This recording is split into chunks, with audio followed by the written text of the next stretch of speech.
Silakan Pak.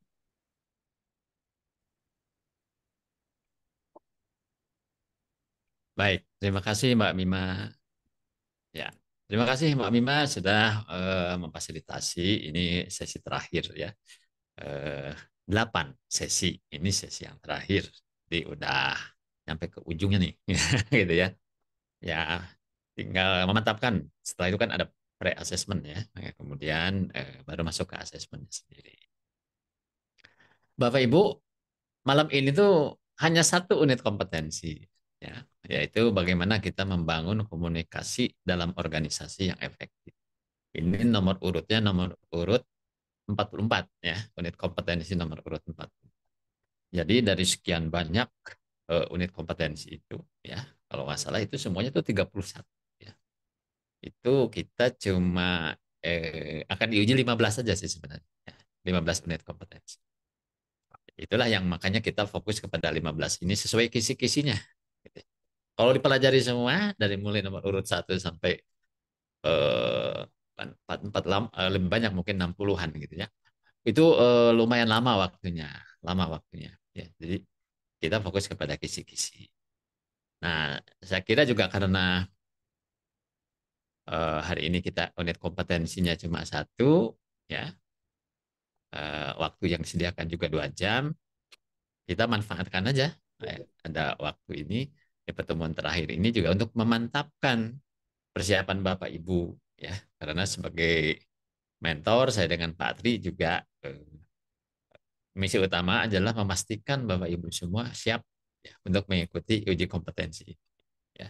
Terutama kan bagian yang krusialnya itu adalah dari sisi penyiapan portofolio gitu ya. Yang lainnya juga adalah mengenai pemahaman kita tentang proses-proses di dalam unit kompetensi itu. Sebagian juga ada yang saya sudah kasih komen ya, sudah kasih nilai. Sebelum mulai, saya akan membuka dulu satu diskusi atau konsultasi dengan Bapak Ibu. Barangkali dari sekian banyak portofolio itu, ada yang mau ditanyakan, boleh ya, silahkan. Biar kita lebih pede nih, kalau portofolionya udah mantap kan lebih pede gitu. Ya. Silahkan, jangan sungkan-sungkan. Mungkin aja pertanyaan yang Bapak Ibu ajukan tuh sebenarnya mau diajukan juga sama teman yang lain. Itu mirip gitu ya. Silakan, silakan.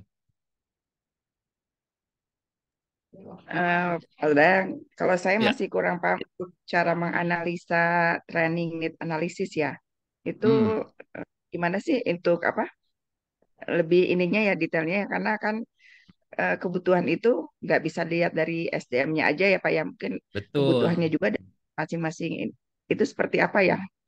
Kalau Hmm, kita melihatnya di bagian SDM-nya, ya, apa ya, mereka ngajuin atas kebutuhannya terus kita menganalisa seperti apa? ya. Ini pertanyaan bagus banget ini. Gitu ya.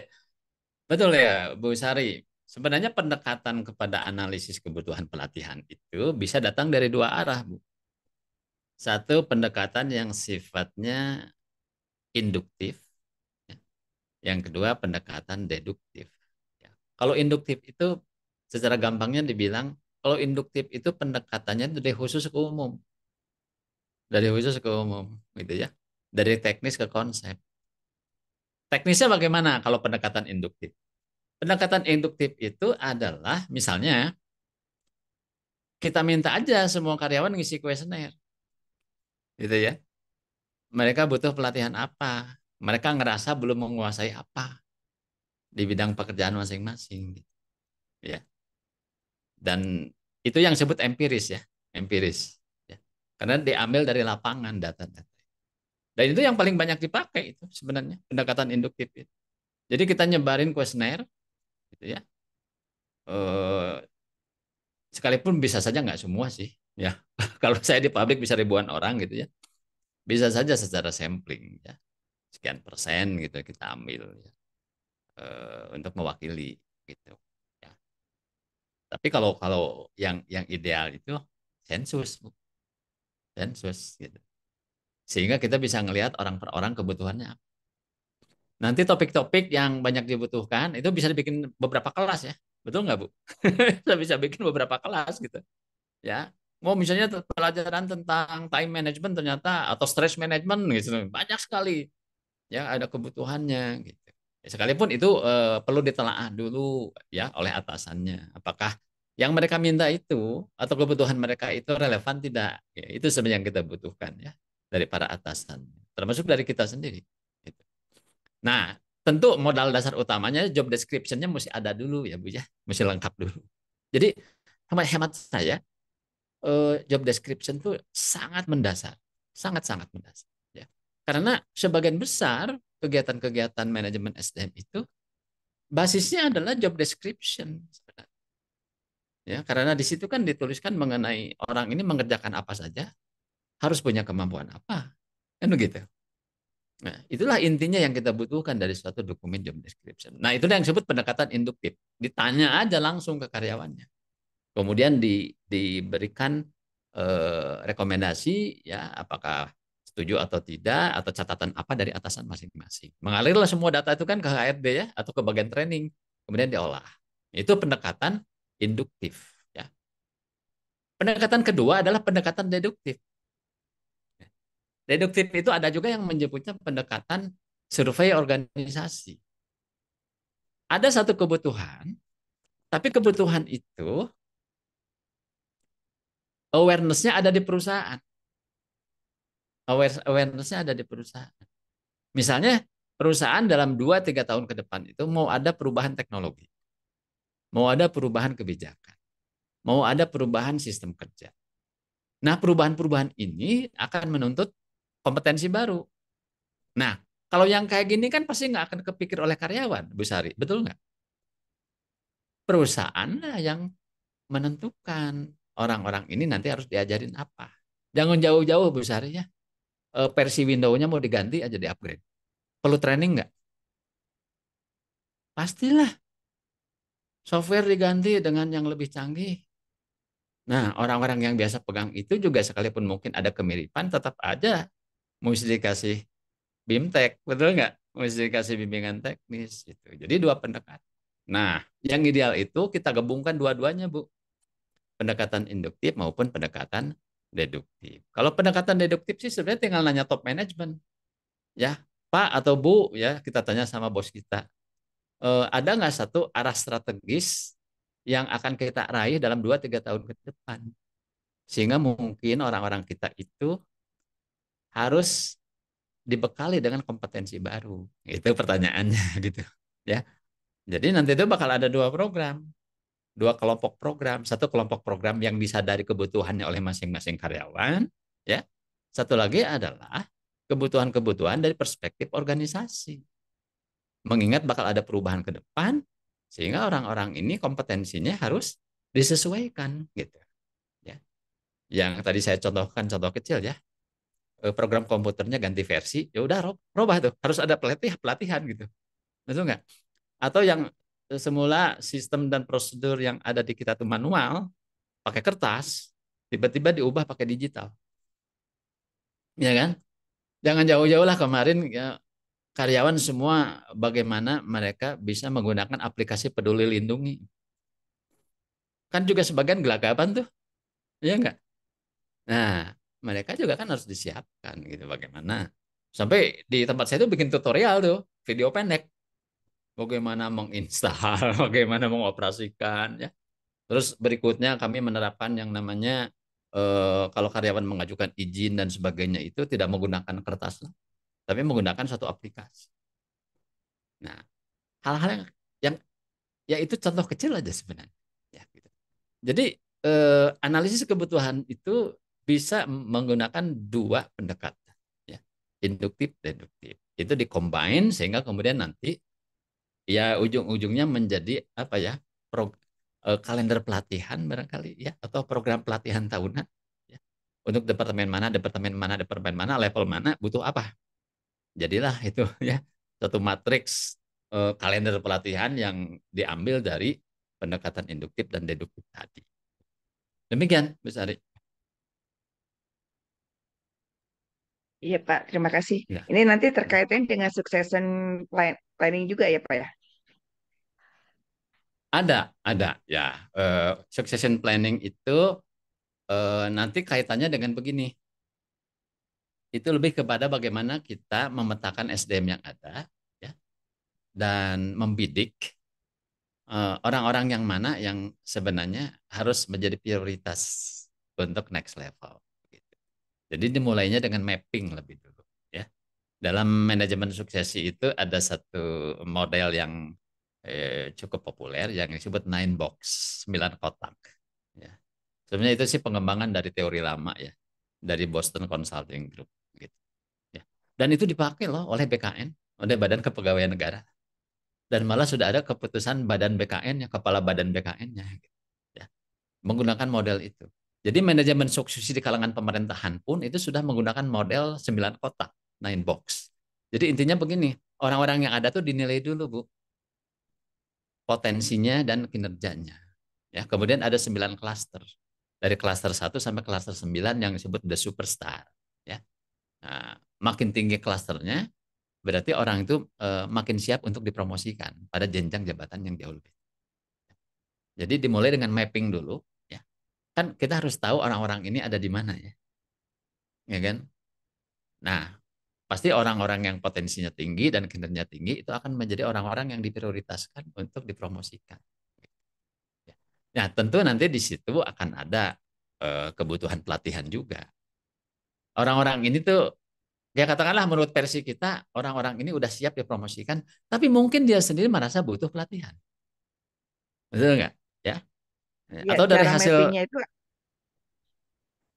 mappingnya cara mappingnya menggunakan dua, menilai dua dimensi, nggak? Bu, yang dinilai. Ya, pertama kompetensi. Kalau kompetensi berarti kita menggunakan perangkat asesmen kompetensi. Gitu kan? Nah, metodenya banyak. Ibu mau kirim orang itu ke assessment center bisa. Bisa dengan pemeriksaan psikologi yang biasa juga bisa, ya. Mau menggunakan wawancara berbasis perilaku juga bisa. Ada banyak metodologi yang bisa dipakai. Yang penting kan memastikan orang ini punya kemampuan apa dan plus minusnya orang ini apa. Untuk jabatan sekarang dan yang akan datang, orang ini masih harus belajar apa. Itu kan pasti akan ketahuan dari situ, Bu. Dan itu pun ujung-ujungnya akan merupakan kebutuhan pelatihan untuk yang bersangkutan, betul nggak? Karena kita petakan gitu profil dia, gitu ya. Itu dari sisi kompetensi. Yang kedua dari sisi performance. Kalau performance, ya kita bisa menggunakan yang namanya performance appraisal, ya kan? Gitu. Jadi kita akan tahu nanti orang ini ada di klaster berapa, ya. Kalau kita menggunakan model 9 kotak, nah, maka kita bisa menempatkan orang itu di kotak nomor berapa. Gitu. Kotak yang paling rendah itu kotak nomor 1. Ya. Kotak yang paling advance, yang paling tinggi, yaitu orang-orang yang siap dipromosikan, itu ada di kotak nomor 9. Itu salah satunya, Bu. Jadi memang perlu perangkat-perangkat, alat-alat penilaian itu diperlukan. Ya, sekalipun tidak selalu harus kita sendiri yang melakukan penilaian. Toh kalau kita tidak expert di dalam penilaian, itu kan kita bisa minta kepada satu lembaga atau konsultan di luar untuk membantu ya melakukan evaluasi tersebut. Begitu, Bu Sari ya. Silakan, silakan. Ada hal lain boleh ya. Oh, pokoknya malam ini harus tuntas saja. Malam ini harus tuntas saja ya. Jangan ada yang masih membuat kita ragu-ragu gitu ya. Silakan, mungkin Bapak Ibu yang lain boleh. Pak, saya mau nanya, Ya. tapi maaf Pak, belum bisa on cam. Oh ya ya ya ya. Pak, saya masih bingung untuk yang struktur dan skala upah. Mm-mm. Itu tuh kita bisa nilainya tuh dari mana ya? Kan kalau di perusahaan saya sendiri tuh di apa ada golongan-golongannya gitu, Pak. Mm-mm. Nah, tapi tuh jadi misalkan setiap kepala bagian tuh golongannya nggak sama gitu, Pak. Jadi saya bingung untuk menyusun struktur dan skala upahnya gitu, Pak. Masih agak Oh, bingung aja gitu. Terima kasih, ya ya Pak. ya. Bisa saja terjadi sama-sama kepala bagian, ya, tapi levelnya beda. Bisa aja. Kalau ternyata bobot jabatannya beda, ya kan? Iya, Gitu. seperti itu, Pak. Hmm. Jadi bisa saja ada kepala bagian dengan tanggung jawab atau bobot yang lebih rendah, maka grade-nya masih di bawah. Ya idealnya sih masih dalam satu golongan begitu.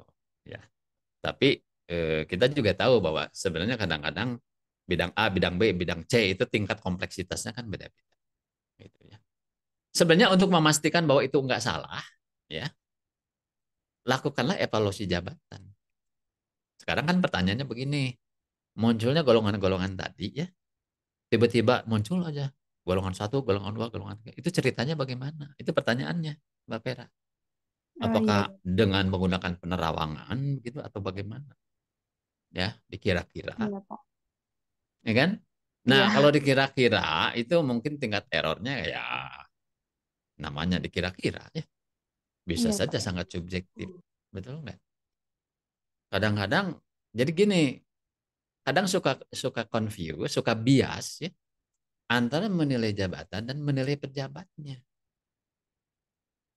Ketangkap nggak maksudnya? Kadang bisa bias. Kalau kita lagi melakukan penilaian, itu harus clear. Kita tuh lagi menilai jabatannya atau lagi menilai pejabatnya. Itu dua hal yang berbeda. Ya. Makanya kemarin juga kan ada yang memasukkan job evaluation itu, ternyata isinya performance appraisal, performance evaluation. Oh itu beda, itu dua binatang yang berbeda. Ya. Dalam rangka struktur skala upah itu yang kita butuhkan adalah evaluasi jabatan, bukan evaluasi pejabat. Ya. Tapi kalau dalam rangka suksesi yang tadi ditanyakan Ibu Sari, ya evaluasi pejabat. Jangan sampai salah pilih orang kan, pejabatnya harus dievaluasi. Gitu. Jadi dua hal yang harus kita pisahkan, itu dua hal yang berbeda. Ya.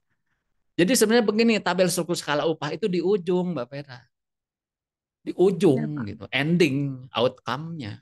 Sekarang pertanyaannya, menuju ke ujung itu perjalanan kita seperti apa? Udah benar nggak perjalanan? Metode yang kita pakai. Apakah pakai kira-kira? Ya, ya kalau jumlah orangnya nggak banyak, mungkin bisa pakai metode sederhana seperti metode ranking ya. Metode ranking, metode klasifikasi, itu kan metode-metode yang sederhana. Tapi kalau jumlah jabatannya banyak, ya, dan job desk yang ada di perusahaan kita itu cukup cukup complicated, maka kita memerlukan satu alat bantu seperti misalnya sistem poin gitu. Jadi diurai itu pekerjaan itu. Compensable faktornya itu apa saja gitu. Diberi bobot berapa gitu. Dan itu baru kita bisa objektif itu kalau job description-nya ada lebih dulu dan harus benar lebih dulu job description-nya. Ya. Kalau job description-nya banyak salah itu bisa sesat juga itu penilaiannya. Apalagi kita nggak paham job itu. Ya. Mbak Pera disuruh mengevaluasi pekerjaan montir misalnya. Gitu. Nah, tapi Mbak Pera sendiri nggak ngerti betul itu montir itu ngerjain apa dan seperti apa. Bisa miss nggak? Pasti Bisa Pak. miss. Pasti miss. Makanya evaluasi jabatan itu pertama mensyaratkan job description sudah ada lebih dulu dan harus dilakukan secara tim. Ya, saya tuh nggak percaya HRD menguasai semua pekerjaan ujung ke ujung, apalagi pabrik gede. Apalagi dia orang baru dan nggak pernah jadi orang di lapangan. Maka mau nggak mau kita harus bekerja di satu tim dengan orang-orang yang ada di sana. Atasannya gitu ya, atau mungkin ada senior yang tahu betul pekerjaan itu terus sebenarnya persisnya seperti apa. Gitu, apa ya? Ya Pak. Terima kasih Ya, Pak. ya. Silakan, mungkin ada yang lain, boleh.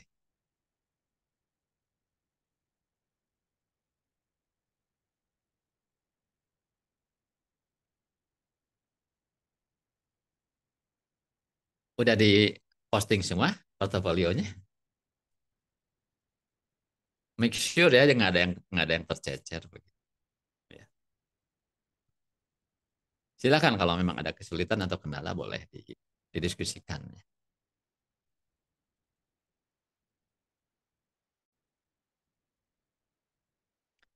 Sebelum menarik dulu ya, ini kebetulan udah masuk di tempat saya. Kita break dulu sebentar.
Baik, Bapak Ibu, lanjutkan. Silakan kalau masih ada yang mau bertanya, ingin konsultasi soal portofolio boleh, atau mengenai konsep-konsep boleh.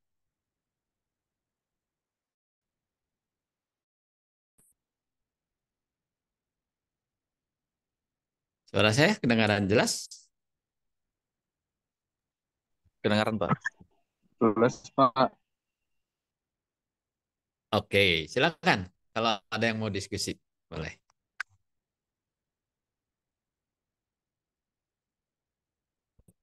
Materi yang terakhir ini, yaitu mengenai membangun komunikasi organisasi yang efektif.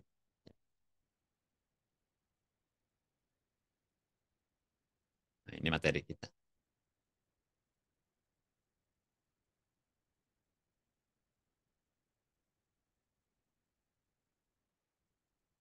Ini nomor urut 44 ya.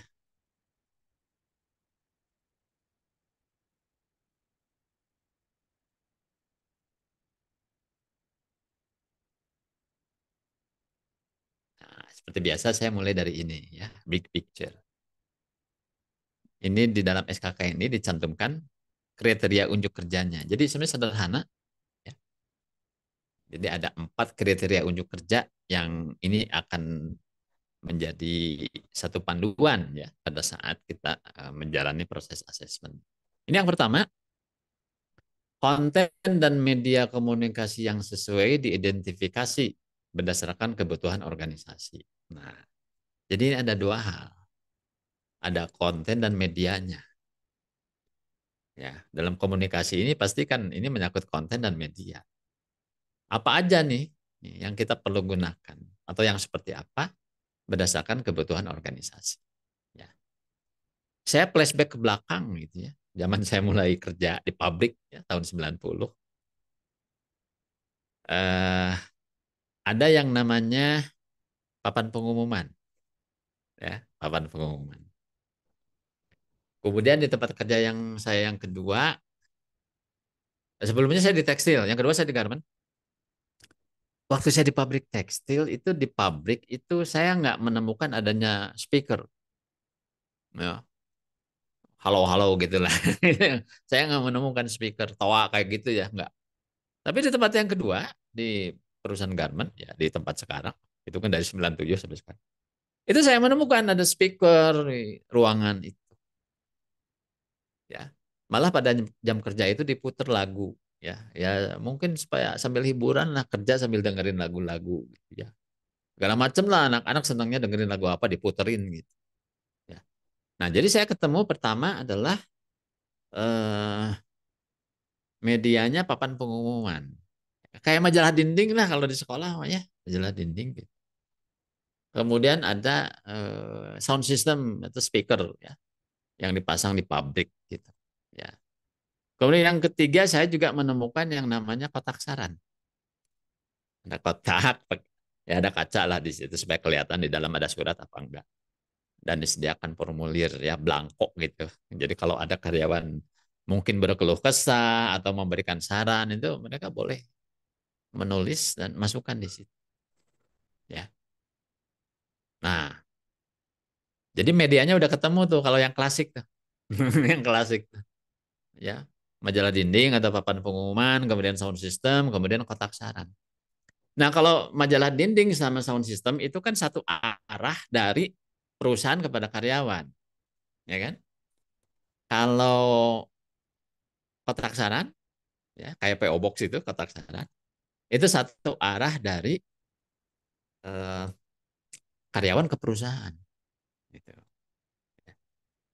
Yang lain apa? Yang lain paling rapat bipartit, ya rapat bipartit.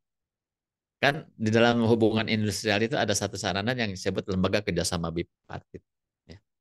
Yaitu forum komunikasi dan konsultasi antara perwakilan pengusaha dan pekerja di tingkat perusahaan mengenai isu-isu ketenagakerjaan. Itu yang dimaksud lembaga kerjasama bipartit. Nah, itu bisa kita pakai. Cuma beberapa udah jadul ya, udah nggak relevan dengan kondisi sekarang. Coba masih ada nggak karyawan yang mau lihat majalah dinding atau papan pengumuman. Saya aja kayaknya udah lama nggak bikin poster pengumuman tuh. Saya suka posting di grup WA sekarang. Nah ini grup WhatsApp sekarang yang populer itu, ya. Dan cepet banget itu. Karena sekarang ya di perusahaan kita, mungkin di tempat Bapak Ibu juga sama, mungkin ada puluhan grup WA. Ya. Bisa berdasarkan level, bisa juga berdasarkan departemen. Banyak banget. Jadi seperti dulu itu kita bikin pengumuman libur, jadwal kerja, ya, atau apalah pokoknya menyangkut kepegawaian gitu. Yo resmi sih bikin pengumuman gitu, pasang di dekat mesin mesin scan atau dulu mesin ketokan gitu. Taruh di situ supaya karyawan pada saat mengabsen itu ngelihat ada pengumuman gitu. Ya. Tapi sekarang kayaknya udah eh, yang manual atau yang sifatnya hard copy gitu udah mulai ditinggalkan. Jadi sekarang itu ya kita sudah masuk ke era digital, era digital. Dan yang paling populer sebenarnya apa? WhatsApp paling populer. Ya, tinggal kita bagaimana mengaturnya gitu supaya ini efektif. Tapi yang saya rasakan itu efektif efisien sekarang ya dengan grup WA itu. Nah, ini yang pertama. Konten dan media komunikasi yang sesuai itu diidentifikasi berdasarkan kebutuhan organisasi.